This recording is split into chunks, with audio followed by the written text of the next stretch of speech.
Good morning, coaches. Good morning, everyone. Welcome to the All Season 365 podcast sponsored by Dynasty Athletic Performance and powered by NC Football Connections. Today, we have a special guest, a good friend of mine, Coach Dalton Gifford, offensive line coach located in Sanford, North Carolina. Coach, how you doing today? I'm good, man. I'm good. How you been? Man, I've been well, man. Anytime that we get a chance to break bread and catch up, man, it's always a beautiful thing, man. Thank you for hopping on today. Absolutely. Thanks for having me. Always, man, always. So before we hop into offensive line talk, offensive line play, give our listeners a quick snapshot of your coaching journey as an offensive line coach. Yeah, for sure. All right, so with football, man, I started. Well, I'll take it all the way back. I didn't start playing football actually until seventh grade. So I was always a big kid. I never qualified for the weight range to play pee wee ball, but I always wanted to. And then got started in seventh grade. Played up through high school. Ended up doing a semester at prep school after high school. Nice. And then that's where I got on. When I was at prep school, I got found by the coach, Coach Mike Foley at University of Connecticut. Yep. So played my college ball at University of Connecticut, old ECU conference rival, if you will, conference affiliate for a little year. Correct. I think we missed each other by a couple of years, but and then so I graduated 2015. I was out of the game for a little bit between 2016 to 2018. 2018 moved down to North Carolina. Let that fall go by, and then I started really being like, man, I got to get back into football, man. I tried to do some stuff around it. I tried to do, a little sports journalism type stuff, covering UConn ball. I worked at ESPN up in Connecticut before I got down here. Nice. And everything, it was like close, but it wasn't what I wanted. So 2019 rolls around, and I was like, man, I just got to reach out to a high school in the area. I was working over in Raleigh off Six Forks. And I was like, let me reach out to a few schools in the area. I hit up Ravenscroft right in Raleigh. And then you put me on with your boy, Jeremy Buck over, you told me he got the job over at Sanderson. So, I reached out to him, and I thought I interviewed with both him and the coach, Ned Gannett, over at Ravenscroft, and I just felt the fit at Sanderson was a little bit better. So I got in there for his first year, 2019. Got on the first season. I was helping out as an assistant offensive line coach, helping out with the fullbacks and tight ends. And that was great. That was a great experience for my first time doing it. I got a lot to just kind of see how everything rolls. Trying to see how a program rolls from that side of things. My first time coaching, first time doing anything. I learned a ton. And then obviously we roll over. So I'm still working full time. I'm just a community guy. I wasn't working in the high school or anything. Roll over after that season. 2020 rolls around. Obviously we all know what goes down in 2020. We all. So I didn't get to really experience like a true spring ball with them in 2020 or anything. We kind of had everything shut down until the spring of 2021. And then we play that spring season. In that spring season, I got Coach Buck promoted me to the offensive line coach about halfway through. We ended up doing some great things that spring season.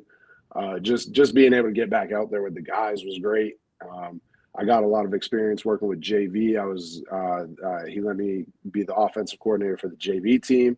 That was just a whole nother set of, it's a different world out there when you're the one calling them plays and you got to try to get in that flow state and make sure they know what they're doing. And then 2021 fall came around. We had a great season that season, offensive line coach again. And, we ended up beating, I think it was a top 20, 25 Leesville Road team on senior day. We make the playoffs, and we're unfortunately get knocked out in round one. But the end of that season, my son Drake was born. So I missed that playoff game because he was literally born like that week, which was unfortunate. Yes, he was.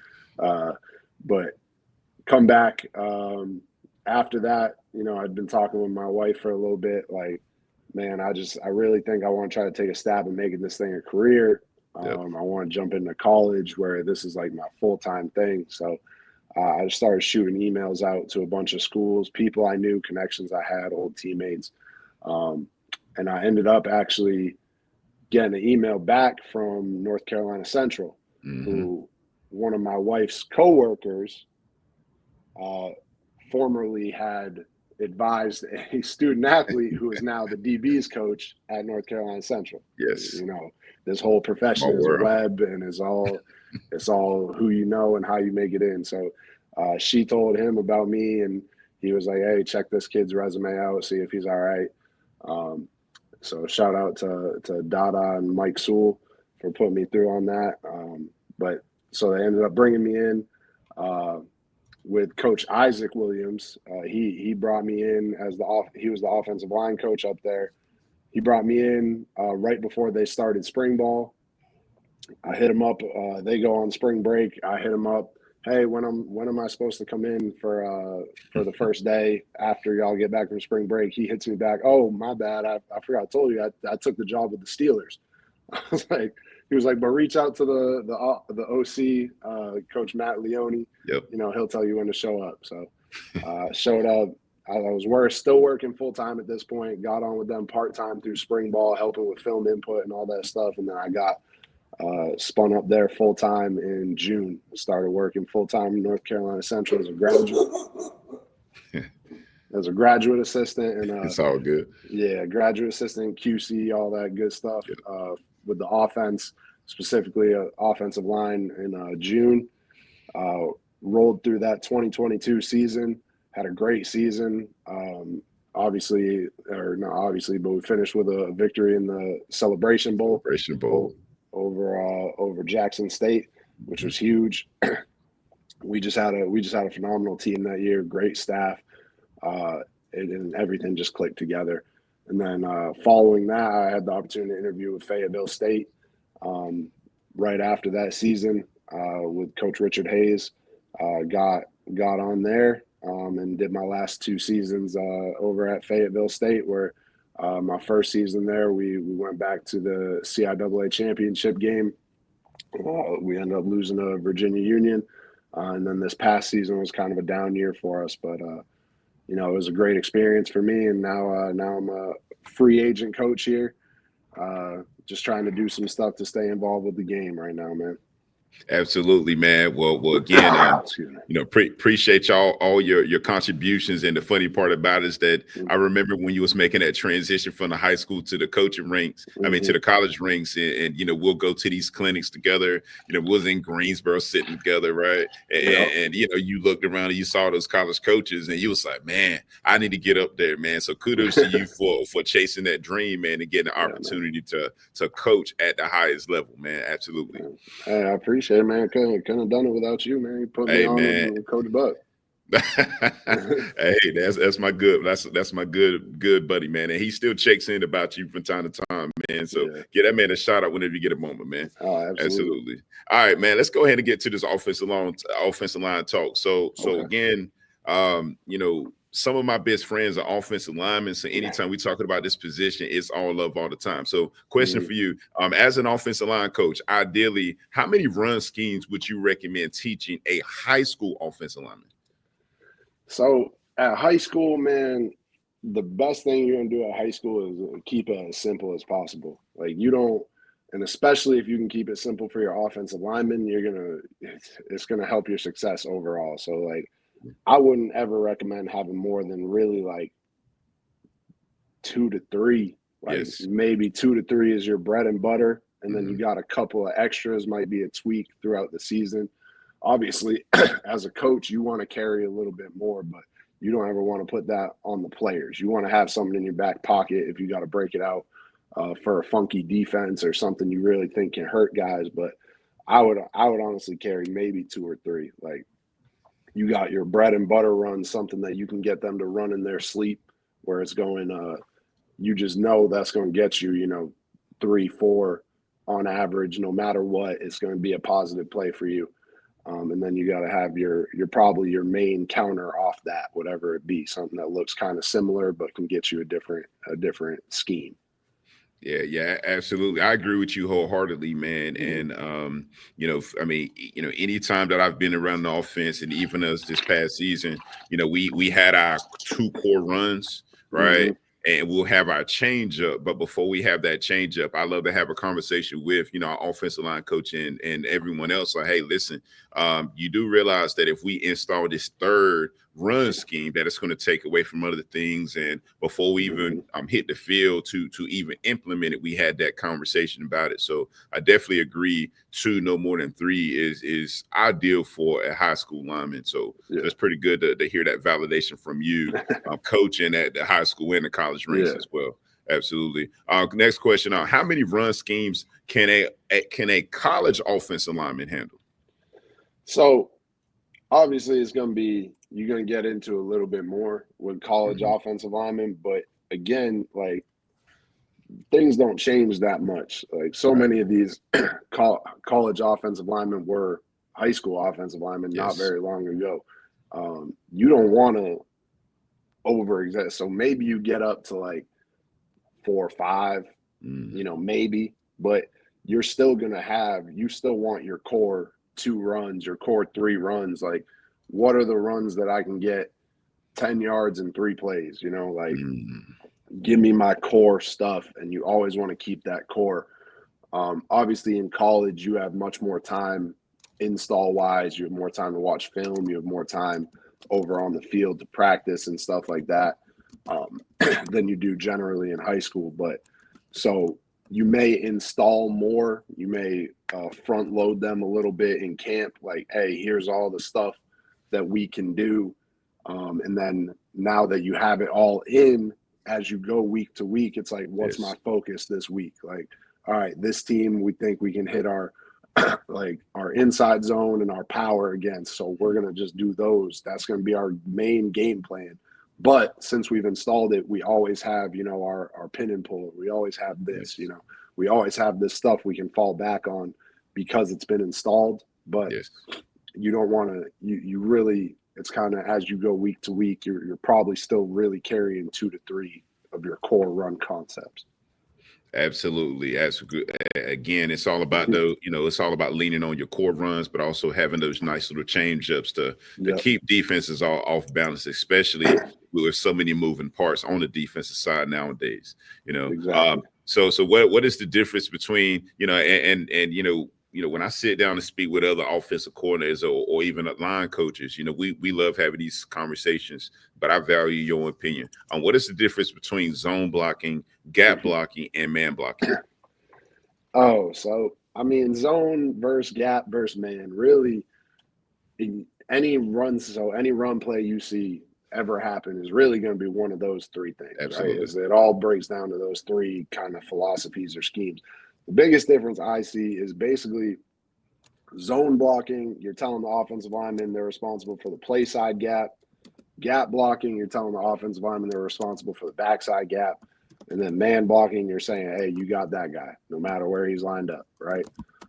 So obviously, the biggest examples with zone scheme is inside zone, outside zone. Now, obviously, I keep saying obviously, but because I was so invested in this thing, it feels obvious to me. But Right. so with zone blocking is inside zone, outside zone. There's a ton of different variations. You got wide zone, mid zone, tight zone, split zone.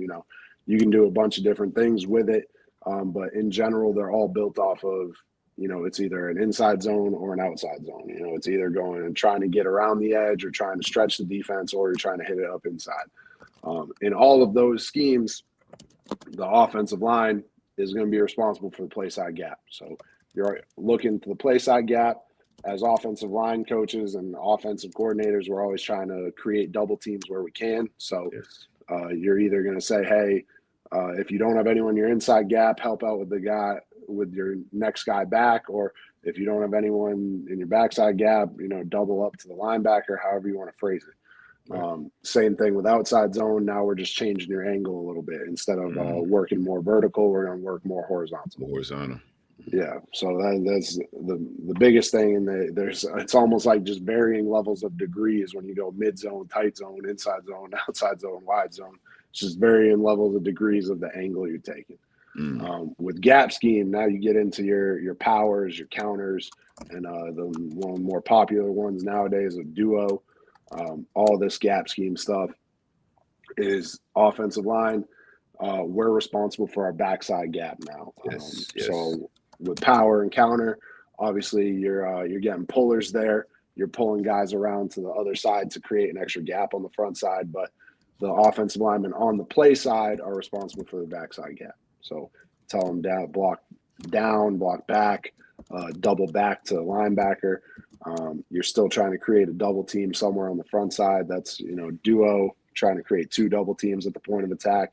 A lot of defensive coaches will say, will treat duo like inside zone. I know a lot of defensive coaches that treat duo like same side split zone.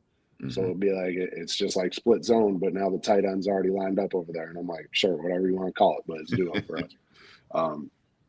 So those are our big ones with gap scheme blocking. And then man scheme is where you get into some of your quote unquote old school plays, your pin and pull, your buck sweep, trap, stuff like that. And that's all this stuff is a big oversimplification of it all.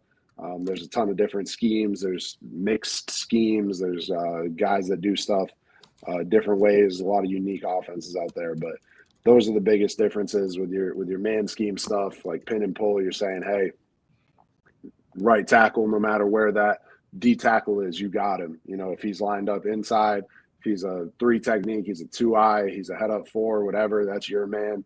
No matter where he's lined up, you got to pin him down in there so we can get the guard out, as opposed to just blocking, hey, block whoever shows up in your zone, block whoever's in your gap. Nice. Love it. Love the way you broke, love the way you broke down the categories. And again, that's my opinion, that's the best way to implement it, by, sectioning them off, to breaking them up into zone versus gap versus man. Again, I understand that there's some folks that think that dual is a zone play. I disagree. We install it as a gap scheme, and that's just what it is. But there's multiple ways to skin a cat, and it is what it is. Absolutely. Exactly. That's how I always, especially when you're at the high school level, my biggest thing was getting guys. I don't need you to know exactly what happens on 36 power, if that's what it is, but if you know that play is going to the right and it's a gap play, I want you to know I don't know what's going on, it's a gap play, let me block my backside gap, and then come over, coach, I didn't know what it was, but I blocked my backside gap. All right, there you go. We'll take it from there. You did your job. So let me ask you this: which of these 3 schemes are the hardest to master in the high school ranks? In the high school ranks, there's probably, it's probably zone scheme. Scheme is real tough because it's so. It feels simple, but it's really amorphous. It's like, hey, we're working to this area, and whatever shows up there is what you're picking up. Right. Whereas man scheme is like, you got this guy. That's the simplest thing you can teach a high school offensive lineman. He's yours. I don't care where he is. He's yours. Zone scheme is like, hey, I need you two moving together as one in this direction, and whatever shows up there, you got to pick it up. However, if that guy twists back, this guy's going to get it. It's a lot of things that can go wrong.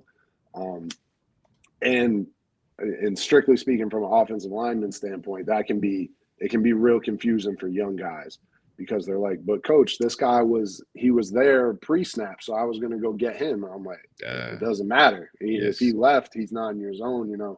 We got somebody else for him. And zone is also the like epitome of a player where all 5 guys got to be working the same way, and knowing exactly what's going on. Because if you got one guy that thinks something different, that's a wide open gap that's leaving somebody unblocked. So I would definitely say the zone scheme is tough. Yeah, and it boils down to trust. And like I know, it takes a while for those 5 guys to gel. There's a lot of moving parts, and I think what confuses most linemen on the zone stuff is the post-snap movement. So pre-snap, a defensive lineman is here. Post-snap, the defensive lineman will spike into a gap, and you can't forget about your linebackers as well. So it's a lot of trust and a lot of repetitions, which is why I do think that some teams say, hey, listen, we're a zone team. So they're going to dedicate all their time to working that technique versus multiple looks as opposed to trying to divvy into everything else. Yeah, it's like I almost liken it. It's like the run game equivalent of trying to run like mesh. Like Yes. it's just a very expensive play because everybody's got to be on the same page. It can't be a panic thing. It can't be, oh, this guy moved, now I gotta freak out and try to do something with it. Like you gotta trust the guy next to you ultimately. Absolutely. Well, on the opposite side of the spectrum, which of these schemes do you think is the easiest to master in high school? So like I said, it'd probably be anything like man scheme. To me, is probably the easiest because you can live with a guy just saying, hey, they're gonna line up in this, they're an even front team. Wherever that interior down lineman is, that's your guy, no matter what. Wherever that defensive end is, that's your guy, no matter what. If they got two linebackers in the box, that's your guy. So man schemes are pretty easy, and that's why I feel like they've thrived at the high school level for so long, especially, because there's so much of it in like the wing tee offense or the slot tee offense or, all these quote unquote old school offenses, single wing type stuff like that. A lot of that is man scheme blocking because it takes a lot of thinking off the plate of the offensive lineman. It's really just, hey, that's your guy, go get him, and then you can formation a lot of it to make the defense kind of line up where you want them. Yes. So I think that's the easiest. I think, me personally, I've had a lot of success teaching gap scheme stuff in high school too. I don't think it's quite as difficult because it's a lot of the same, hey, step to your backside gap, work through your backside gap, block whatever's there. So, but I think man scheme is probably the easiest. And then, if you're into gap scheme, if that's your thing, I think that can be taught at the high school level fairly easily is not the best word for it, but successfully. Absolutely. Well, let's segue to the college ranks. There's a number of coaches that are looking to make that next step from the high school to the college ranks. What piece of advice would you give high school coaches looking to jump into the college ranks? First and foremost is get signed up for AFCA, get signed up for the coalition, whatever networking opportunities you can create. Because jumping into college, if you don't do it right after your playing days, or if you don't maintain some connections from your playing days, if you played in college, it's significantly more difficult to jump in after that, grace period of finishing college ball has passed. But if you still got those connections, man, reach out to them, stay in the top of people's minds. Make sure you're constantly telling them, hey, I'm looking to make this jump. Like, this is what I'm doing now. So that when something pops open, they'll think of you first. They'll say, hey, I got a guy. He's doing this. He's working here. I think you should give him a shot. At least get your foot in the door to get an interview or something like that. But otherwise, it's stay going to these AFCAs, stay going to North Carolina coaches clinics, all that stuff, and just be personable and be, network, talk to people, say hello. Almost every coach is not gonna, just big time you or walk away. Like, I remember one of my first AFCAs, I went up and talked to Coach Cutcliffe when he was still at Duke, and man, he took like 5 minutes just to talk to me, tell me, ask me about what I'm doing, where I'm told I was coaching at Sanderson. Yes. He was like, come by, spring ball, you can come sit in any meetings, like all that stuff. A lot of coaches are very nice, especially if you're a local coach in the area. They're trying to maintain those relationships, whether it be, who they are or whether it be fake, they'll take the time to talk to you. They ain't gonna big time you. Everyone's there to learn. Everyone's there because they love the game of football. Especially at AFCA, a lot of guys are there to see their buddies. So, read the room. Don't just go and barge into conversations. But, hey, who this guy?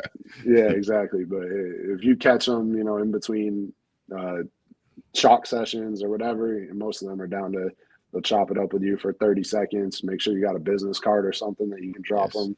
Just, have your quick elevator pitch. This is what I'm doing. great to meet you. Hope to stay in touch, you know? Absolutely. It's just like that. Since we're talking about high school and college, what is the primary difference between coaching in high school and coaching in college? Probably it's just the time commitment. Yes. When it gets to college, it is truly, you know, it's your full-time job. It's what you're doing. It's in the fall, it's 7 days a week. It's no days off. It's 7 days a week. It's long hours. Your hours are often dictated by the academic schedule. So certain schools, when I was at North Carolina Central, we practiced in the afternoon, which means you're not getting off the practice. You may be getting on the practice field about 2:30, 3 o'clock. Yeah. You're not getting off the practice field till 5. That means film's getting up, 5:30, 6 o'clock, getting broke down. And then what we did, we wanted to watch it all right after practice. So we were watching film till, till 7:30, 8 o'clock. On days where it wasn't a great practice day, it might be till 9:30, 10 o'clock. It's a full-time job. At Fayetteville, we practiced in the mornings, which was great. Yeah. We would get it out the way at 7 in the morning and get the film watched later in the day, or we'd watch the film right after practice. So that's still, 11 o'clock in the morning. And then we get the guys in the afternoon to watch the film with them. So that was a little bit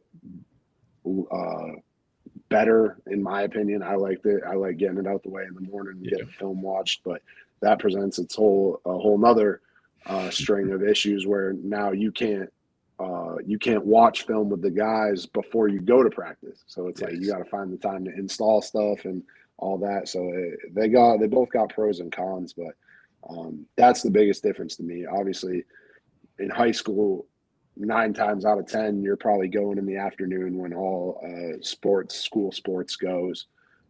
Some schools, I'm sure, find ways to get guys in early in the morning to do some stuff, but a lot of them, you're going in the afternoon, right after the final bell rings. If you're lucky, you'll get, a weightlifting class for that last period. You can get all your football guys in there, get started a little early, but and then it's also, I can't really speak to being in the building. Obviously, it probably feels a little bit more time consuming when you're in the building for high school. And then I was coming from a community guy, so I would shoot over. I was always there for the start of practice till the end of practice. You get out of there right after. At some better resourced high schools, you probably get everything filmed and you can watch a lot more. We got all our practice, our combined periods film, but it wasn't like we were getting every indie drill film. So you break down the film a little bit quicker. But that's the biggest thing, is the time commitment. After that, it's at high school, you have to really know your basics and your fundamentals, because some of the kids you're working with, they might have never played ball before and they may never play ball again. And it might just be the thing they're doing because that's what all their friends are doing. And those kids are great, man. They show up every day. They work hard and they do their best for you. But they don't know a gap step from a pull step from a whatever. So you got to learn how to explain everything on a very granular level to the guys in high school a lot, especially the young cats, especially when you're working with like freshmen and JV kids that might have just came up from middle school. It's a whole, if there's a level lower than 101, that's where you got to know football at. When you get to college, it's like these kids have been, playing football for some years now. If they've gotten recruited to come to college, they should have a baseline. It's a lot more tweaking. It's a lot more talking on a little bit higher level about stuff. And kind of helping their understanding and tweaking and cleaning up their technique that they may not have gotten, the most coaching on at the high school level. They may not have had time to get coached up on it a ton at the high school level. So that's the biggest difference. Okay, Coach. And before I let you go, man, very, very good insight again from your experience of both levels. What piece of advice would you give a year one football coach? Year one football coach, really at any level is to just like toss your whole ego to the side and do anything you can that anybody asks, to just learn as much as possible. When I jumped on the staff at Sanderson, it was, hey, like, what do you need help with? Like, I'm good with computers, so I can help you do some video stuff. Just show me Nice. what the site is you use. Like, I know a little bit about this and that. I've coached, I played offensive line. Do you need me to help with offensive line? I can help with tight ends because they do some offensive line type stuff. Like, it was just, what do you need me to do? You need me to help with JV? You need me to help with freshmen? Like, what can I do to help out? And it was the same way when I went up to the college ranks, when I got in at North Carolina Central. Is how can I help? Like I said, when I started, I just got in there and they were like, hey, can you help with tagging the plays after practice? Sure. Yeah, I'll be there. Just teach me what the plays are and I'll get them logged. And then you slowly start, as they start gaining confidence in what you can do, you get a little bit more on your plate, and then you get a little bit more on your plate, and then they start trusting you as you show that you're capable of handling it. And that's kind of how you build your reputation, right? So by the time I was leaving North Carolina Central, I had learned so much about so many different things that if we had an issue with the video, the OC didn't call the video guy. He was calling me. And I was like, Calling you. I was like, man, like, this is quote, you never want to say that's not my job. Like, Right. You're not the level to do that. That's especially if you're at, a smaller school or less well-resourced school. Like, everything's your job, especially when you're a GA. Everything is your job. And while it may not be your job, it's your job to figure out whose job it is and make sure the problem doesn't get back to the coach. So, but yeah, the biggest thing is just throw your ego to the side and be ready to learn, because all these coaches, every coach I've been around has such a wealth of knowledge, and they're always, everyone in the profession is eager to talk about it. So just learn how to, listen twice as much as you talk, and learn how to toss that ego to the side and just get ready to learn. That's as a first year coach is the biggest advice I can give you. Nicely stated. Well, everyone, thank you for listening to the Offseason 365 podcast. If you like this video, subscribe to our YouTube channel, follow us on Twitter, and tell others about it, okay? I'm Coach Simmons with Coach Gifford. We are signing off. Enjoy your evening. Appreciate y'all.